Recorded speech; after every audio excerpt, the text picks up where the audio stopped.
sebenarnya ini juga kalau kita mau berpikir modern mengikuti perkembangan zaman, tujuan lahiran itu sebenarnya apa sih? Sebenarnya kan ya bayi lahir sehat, ibunya juga selamat. Nah, tadi ya, selain stereotip omongan orang yang katanya kalau lahiran sesar itu tidak sesempurna lahiran normal, memang ya dari sisi medis, apa sih memang kekurangan dari lahiran sesar? Halo semuanya, salam sejahtera ya. Kembali lagi di Tanyakan Dokter. Biasanya teman-teman kalau lihat saya bikin video, biasanya saya yang upload adalah saya sendiri, ngomong sendiri ya.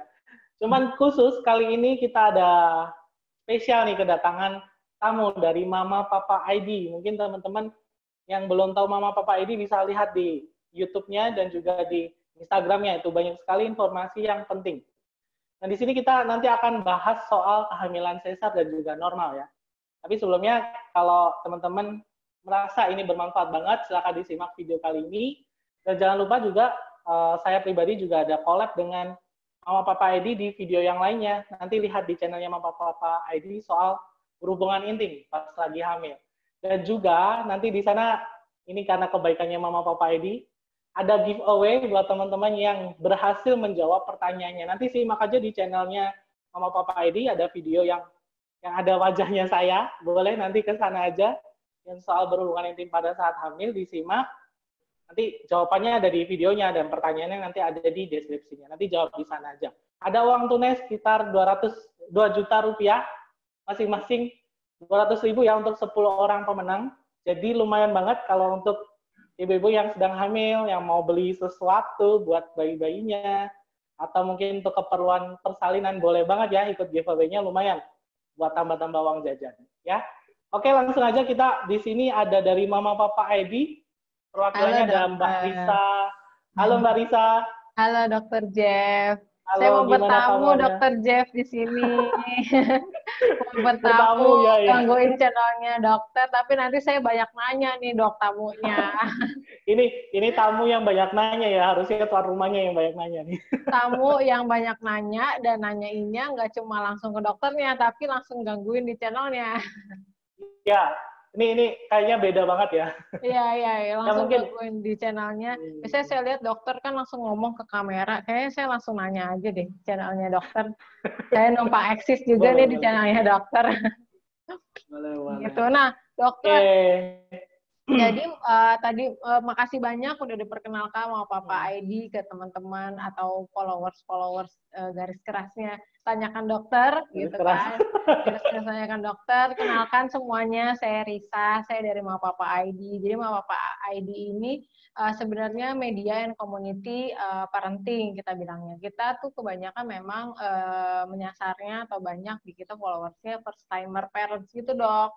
Jadi memang calon orang tua dan orang tua baru yang sekarang kan katanya generasi milenial, generasi Gen Z yang sekarang udah nggak banyak dengar katanya orang tua lah, udah nggak banyak tuh mitos-mitos gitu-gitu. Nah mereka tuh senangnya searching, lihat informasi digital savvy lah pokoknya di YouTube dan di Instagram dan lain-lainnya. Salah satunya mungkin di channelnya Tanyakan Dokter yang banyak banget penontonnya pasti kalau ngomongin tentang kehamilan, kelahiran. Nah, saya juga mau nanya nih soal yang pastinya masih banyak sekali kontroversi yang sekarang banyak kejadian dan dirasain ibu-ibu hamil gitu dok.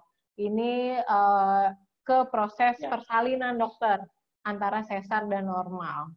Sebenarnya ini ngeblend sih dok kalau menurut saya antara stereotip di masyarakat sama memang medis secara general gitu ya dok ya, karena banyak yang masih menyangka lahiran sesar itu kayak tidak sesempurna lahiran normal gitu. Lahiran makanya banyak banget ibu-ibu yang akhirnya agak stres mungkin atau agak tertekan sekali karena dia tidak bisa lahiran sesar gitu. Kebetulan mungkin dokter banyak menangani juga mungkin atau ketemu juga pasien-pasien yang kayak gitu. Masih kayak gitu gak sih dok? Orang-orang tuh memang mau banget lahiran normal ketimbang lahiran sesar. Ya, jadi mungkin kita harus balik lagi ya Mbak, sedikit flashback bahwa sebenarnya kalau kita balik ke zaman dulu, zaman mungkin nenek kita, moyang kita, memang namanya lahiran ya cuman yang diketahui hanya lahiran normal. Artinya ya bayinya keluar melalui miswi jalan lahir seperti itu. Cuman memang Pervagina ya sekarang namanya ya. Pervaginam. Secara medis kita bilang pervaginam. Nah, tapi memang untuk saat ini di mana ilmu kedokteran sudah mulai berkembang.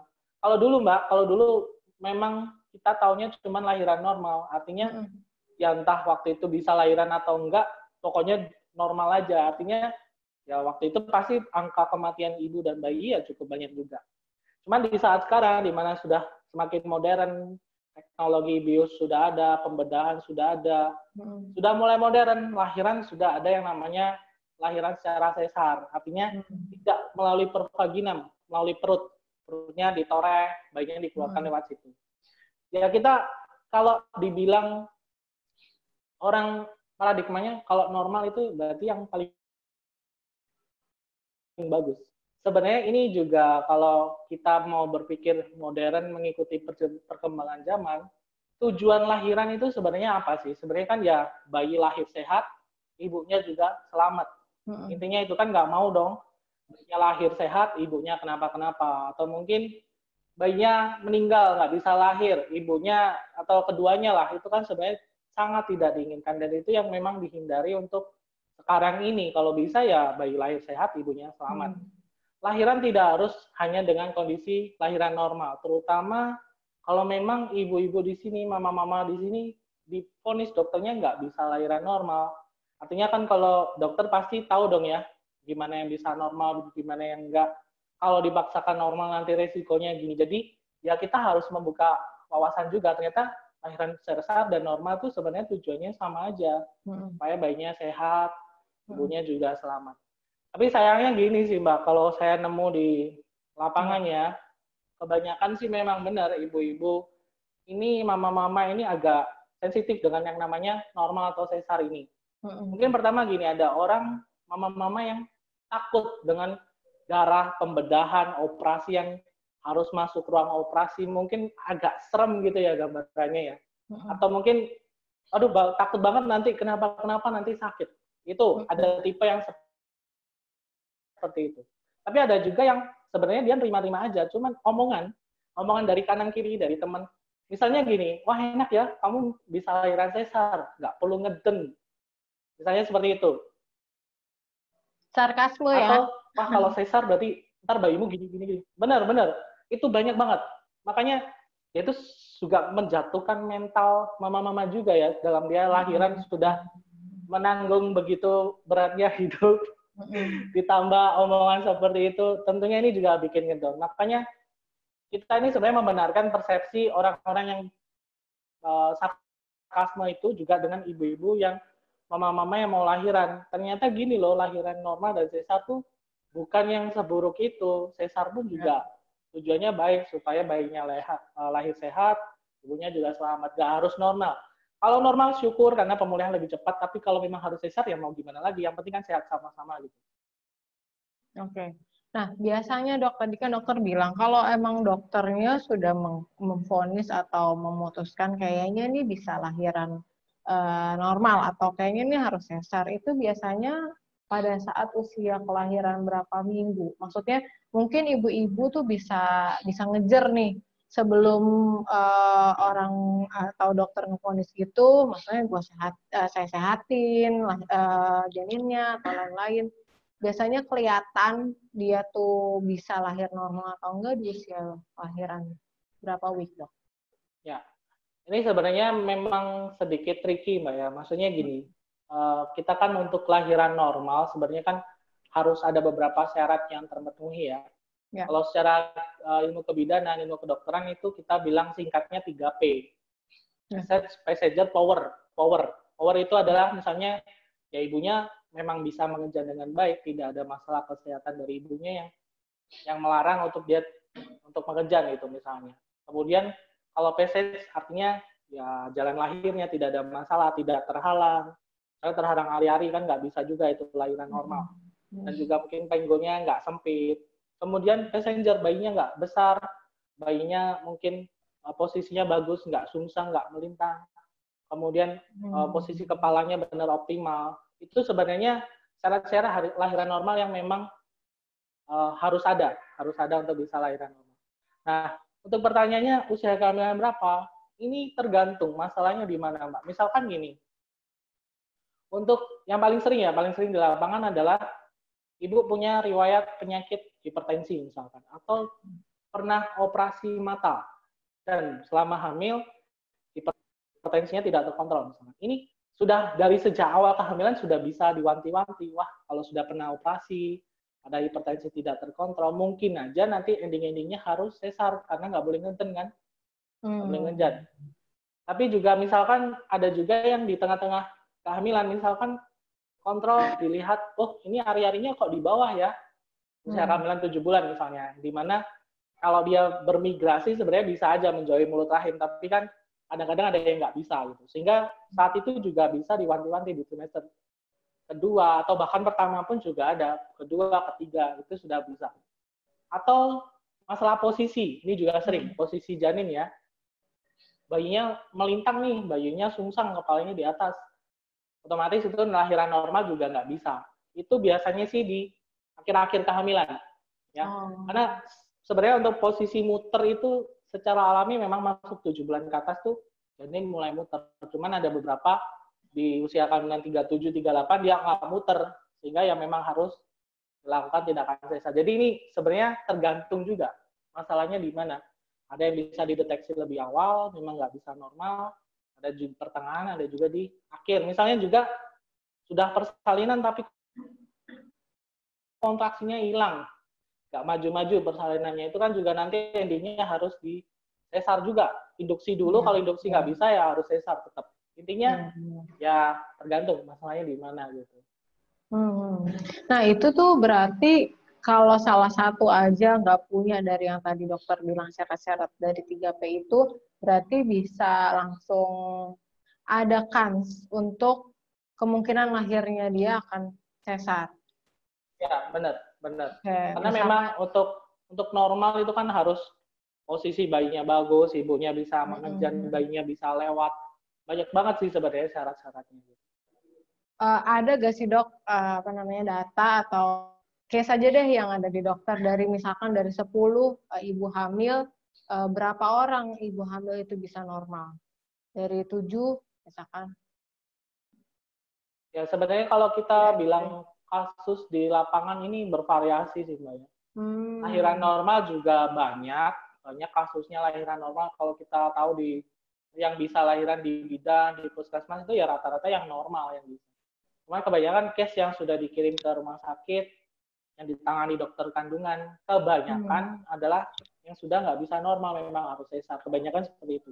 Tapi ya memang kalau ini tergantung siapa yang nangani ya. Maksudnya kalau yang nangani dokter kandungan sih kebanyakan lahirannya lebih ke sesar, kebanyakan.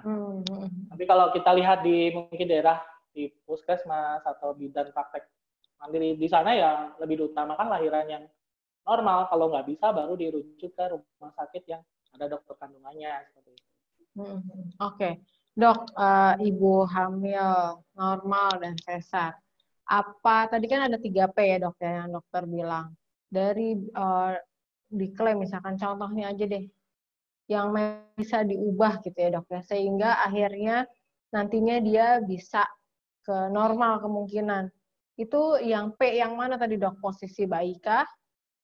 Si passenger itu atau yang apa, dan gimana cara triknya supaya bisa merubah? Seenggaknya mengecilkan kan sesar dan bisa lebih besar yang normal. Ya, kita 3P tadi itu adalah power, passage, dan passenger ya. Jadi artinya kekuatan ibu, kondisi ibu, kemudian jalan lahirnya, tempat bayinya lewat, dan juga passenger nih bayinya. Ada beberapa hal yang ini bisa sebenarnya diusahakan untuk normal. Misalkan gini, misal contohnya yang paling sering ya, posisi bayi yang nggak optimal. Jadi masalahnya kan sebenarnya di passengernya, di bayinya. Misal bayinya letaknya sungsang atau lintang. Ya benar. Atau mungkin kepalanya tidak mapan ya, artinya bukan ubun-ubun kecil yang nongol duluan, dia mungkin dongak atau gimana. Itu sebenarnya bisa untuk coba. Cuman dalam arti gini, tindakan, misalkan kalau Mbak pernah dengar ya, tindakan muter bayi di dalam perut tapi diputer. Itu dulu memang masih sering dilakukan. Tapi dalam kutip harus benar-benar dipantau kondisi bayi. Misalkan terjadi perburukan pun langsung bisa masuk ruang operasi dan disesar gitu. Cuman untuk saat ini memang itu sudah mulai dikurangi. Beberapa dokter sudah tidak mau ambil resiko. Karena resikonya tentunya pas muter gitu tiba-tiba ari-arinya copot atau mungkin bayinya kenapa ya benar. Itu beresiko. Cuman kalau misalkan di kehamilan masih 7 bulan, 8 bulan, saya pernah dapat nemu hamil 38 minggu dia masih sungsang, tapi pas mau lahiran ternyata bisa muter. Karena ada beberapa cara, contohnya ibunya mungkin dulu sering nungging, sering jongkok, sehingga kepalanya ternyata bisa muter. Memang ini kondisi yang bisa aja terjadi, tergantung ya memang Tuhan rencananya seperti itu, ternyata dia bisa muter. Ada yang seperti itu. Cuman ada beberapa kondisi yang memang tidak bisa. Tidak bisa itu ya cukup banyak. Salah satunya ibu pernah operasi mata, ibu punya penyakit preeklamsi sama hamil, atau mungkin memang sudah panggulnya sempit ya mau lewat pun juga nggak bisa. Seperti itu ya agak sulit. Dan satu lagi Mbak, mungkin ada yang berpikir ya tentang bayi yang kelilit tali pusat. Kelilit tali pusat itu juga katanya nggak bisa normal. Ini juga nggak selalu sih ya. Tergantung lilitannya dia di mana, apakah lilitannya jumlahnya 1 lilitan atau 2 lilitan. Kalau cuma 1 tidak terlalu ketat, pas persalinan bayinya bisa turun. Itu sebenarnya normal pun juga banyak yang bisa normal. Cuman ya balik lagi ke kondisi-kondisi yang ya. Saya ingat tuh katanya waktu itu ibu saya hamil saya kelilit tali pusar katanya. Sehingga katanya harus katanya sesar dulu tapi kayaknya bisa normal deh gitu. Bisa normal ya. Ya. Nah, Dok, tadi ya selain stereotip omongan orang yang katanya kalau lahiran sesar itu tidak sesempurna lahiran normal, memang ya dari sisi medis apa sih memang kekurangan dari lahiran sesar selain juga faktor biaya pastinya lebih mahal daripada lahiran normal ya. Gitu. Emang apa sih Dok yang memang dialami baik itu si bayinya sendiri atau nanti ibunya di pasca melahirkan? Kekurangannya apa memang? Sehingga banyak yang menghindari gitu. Untuk biaya kayaknya sekarang nggak jadi masalah sih Mbak, kan ada BPJS ya, JKN. Ternyata juga bisa ditanggung. Cuma gini, memang untuk secara medis ya, kalau kita lahiran sesar, memang kan itu ada tindakan operasi di mana perut ibunya dirobek dengan pisau bedah, rahimnya dirobek, bayinya dikeluarkan, dan perutnya dijahit. Memang agak serem mungkin bagi yang membayangkan, aduh gimana. Tapi itu sebenarnya kan dalam kondisi dibius, nggak kerasa itu. Cuman memang pemulihan, ini lebih ke waktu pemulihan. Orang kalau kita di lapangan, di rumah sakit itu, yang lahiran sesar tuh pasti rawat inap. Setidaknya lebih panjang daripada yang lahiran normal. Yang sesar harus misalnya 3 hari atau 4 hari, yang normal kadang-kadang sehari sudah bisa pulang kayak gitu. Itu pemulihan lebih lama. Kemudian juga nanti di rumah juga pasti aktivitas akan sangat terbatas karena nyarinya sesar kan ya lumayan Mbak. Ditoreh yang segitu panjang, dijahit, perlu waktu pemulihan untuk dia kering paling 1 atau 2 minggu atau mungkin lebih kadang-kadang. Itu juga lumayan mengganggu juga. Ya. Kemudian juga dalam hal berapa kali nih saya bisa hamil lagi?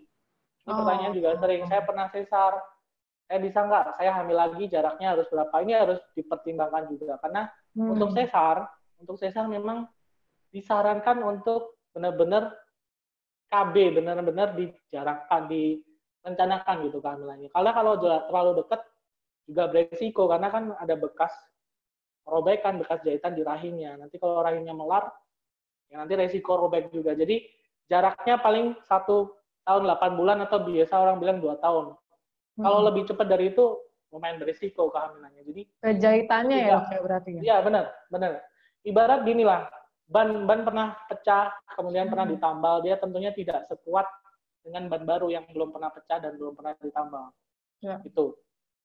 Dan juga ada beberapa dokter yang membatasi, kalau kamu sesar sebenarnya 2 anak cukup atau 3 anak cukup. Kalau terlalu sering, banyak hal yang bisa terjadi. Salah satunya nanti operasi jadi lebih lama. Ada lengket-lengket di daerah rahimnya, bekas torehan sebelum-sebelumnya. Ini juga hal yang menurut saya juga salah satu kekurangan yang terjadi kalau orang itu kena sesar. Berarti memang tadi ya, mungkin sakitnya itu beda. Bukan berarti sesar tidak sakit sama sekali, karena kan pada bilang enak ya sakit sesar, udah tinggal melek udah ada anaknya gitu kan, yang tadi sarkasme omongan orang itu. Jadi sebenarnya beban sakitnya juga di after melahirkannya itu lebih berat di sesar ya. Tadi masalah tadi kegiatannya tidak banyak dibatasi, terus habis gitu jangka waktu kehamilannya juga tidak bisa dempet, apalagi nanti juga harus kontrol jahitan segala macam kan ya, gitu-gitu. Jadi ibu-ibu semua yang enak di awal, sengsara di akhir. Iya, jadi lahiran normal atau sesar udah stop mom shaming kalau kita bilang, Dok. Lahiran normal atau sesar itu sama aja, tidak ada ibu yang bisa memilih juga dia mau gimana, itu tergantung kuasa dari Tuhan juga, tergantung masing-masing, intinya semua sama, semua bisa menjadi ibu menurut jalannya masing-masing. Karena jadi ibu nggak dinilai cuma dari lahirnya pakai sesar apa normal aja, gimana nanti cara ngerawat anaknya juga kok gitu. Ya Dok ya? Iya, Gak usah didengerin ya, mending udah fokus aja gedein anaknya. Apalagi habis melahirkan itu ada ASI lah yang harus diperhatiin, ada istirahat si ibu dan anaknya juga yang harus diperhatiin, dan lain-lain ya Dok. Benar banget. Nah Dok, berarti kalau bisa dibilang, tadi kan lahir normal ada beberapa orang yang tadi tidak bisa. Tapi kalau berarti lahiran sesar siapapun bisa ya?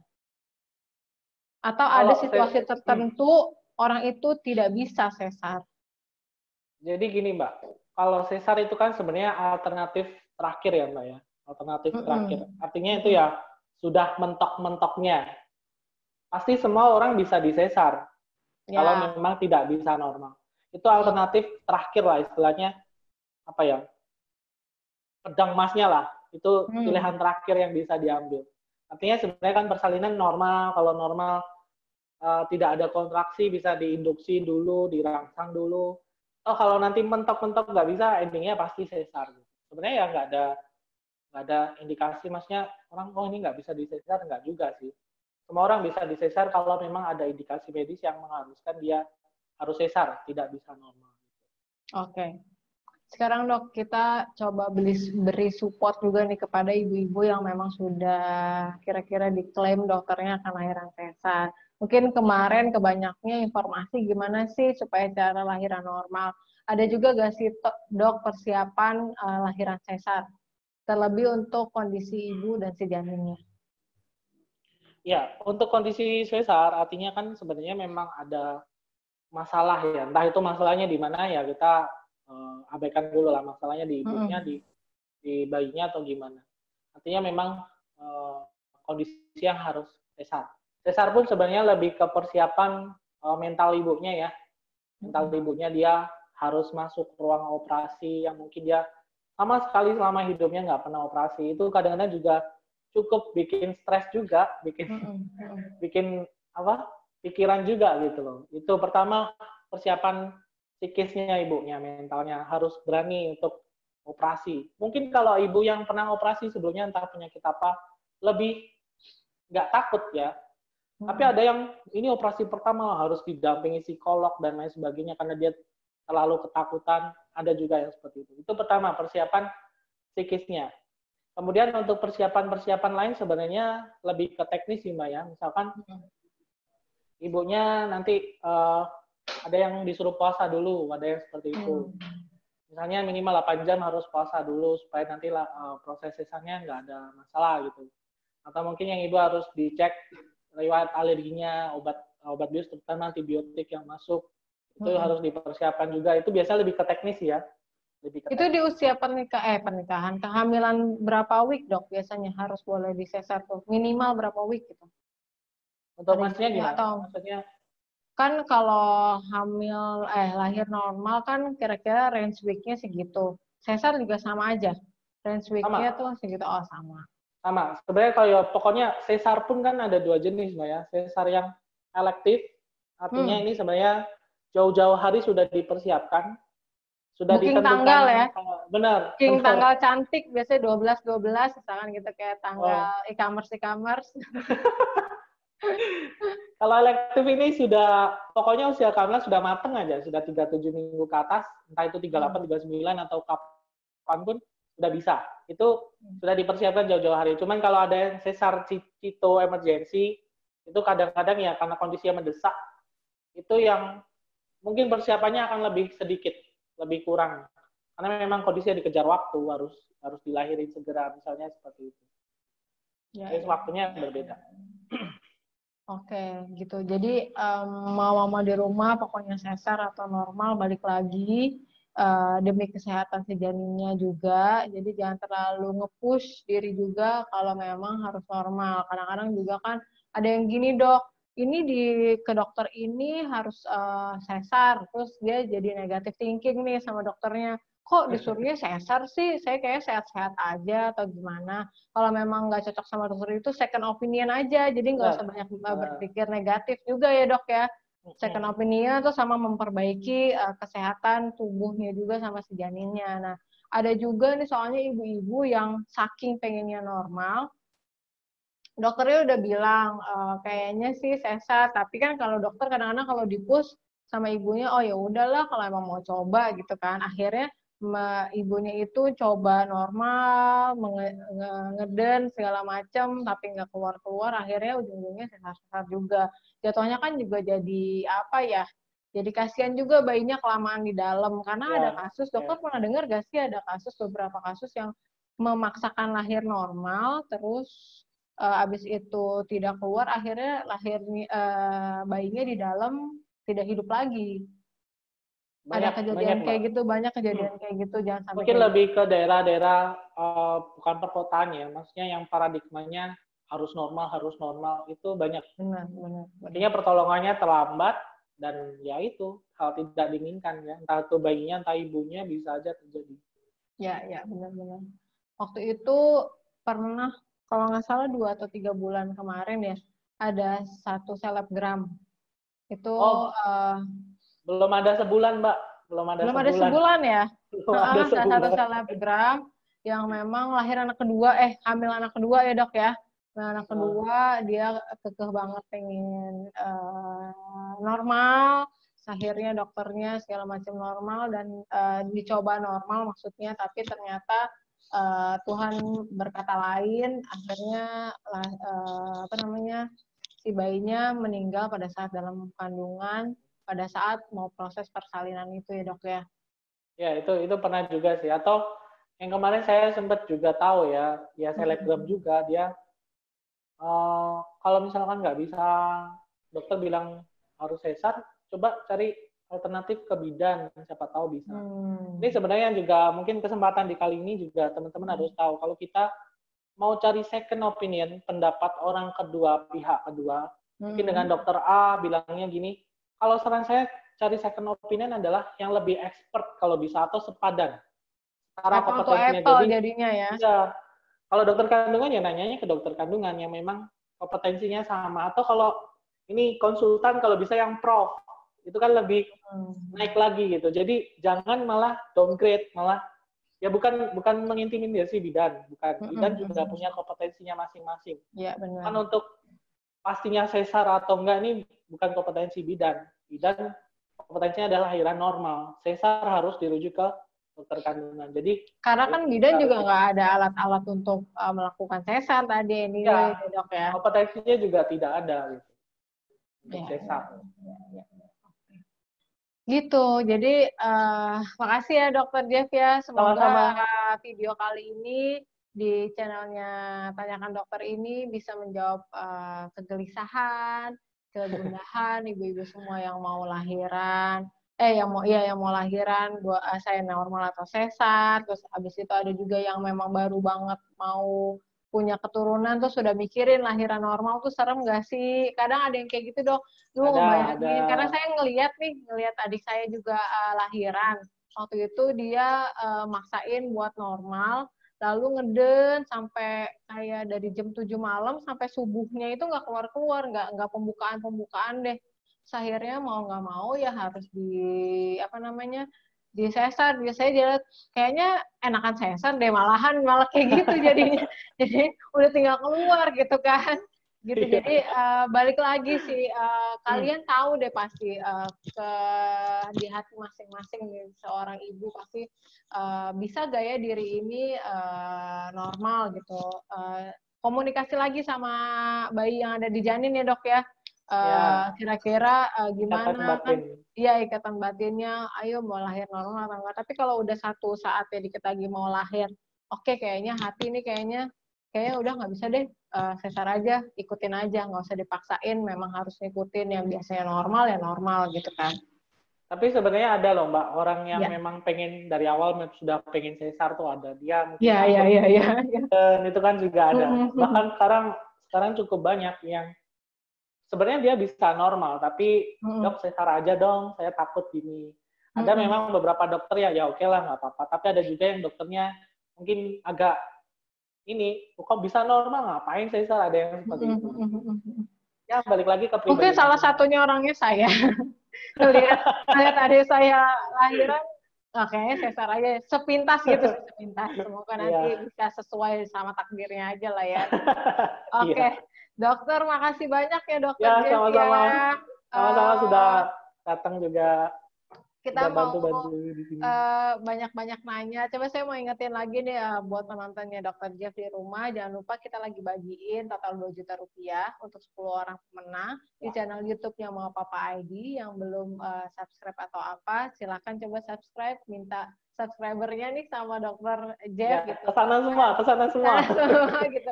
Atau dilihat di deskripsi box-nya, itu syarat dan ketentuannya ada di semua untuk jawab. Gampang banget cara ikutannya.